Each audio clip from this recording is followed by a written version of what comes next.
Halo kawan semua, ini hasil masakan saya hari ini. Paprika isi daging ikan giling. Begitu, ikuti saja video saya berikutnya, cara memasak dan bahannya. Bismillahirrahmanirrahim. Assalamualaikum warahmatullahi wabarakatuh.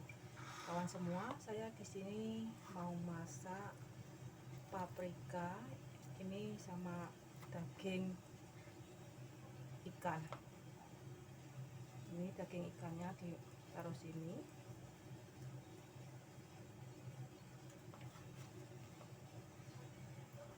Daging ikan dikasih garam sama bubuk merica dan gula.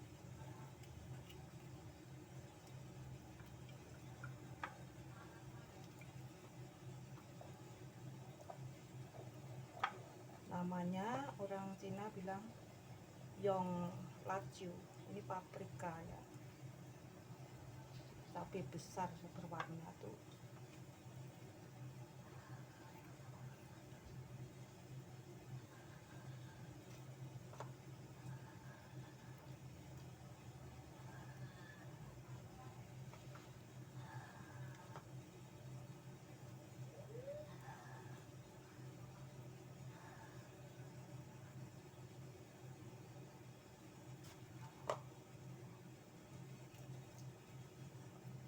Dan ini ikan gilingnya dikasih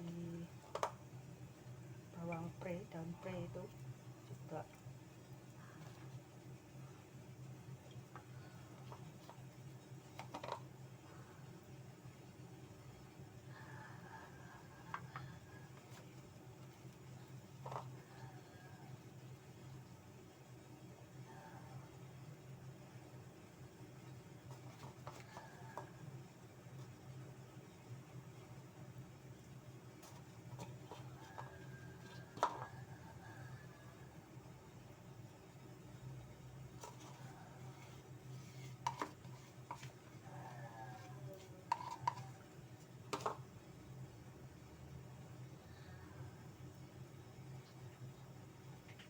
Oke, sudah selesai, siap digoreng. Sudah saya panaskan wajan, nyalakan api, bisa digoreng.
dan sekarang sudah masak, bisa dimatikan. Cukup sekian cara masak saya. Wassalamualaikum warahmatullahi wabarakatuh.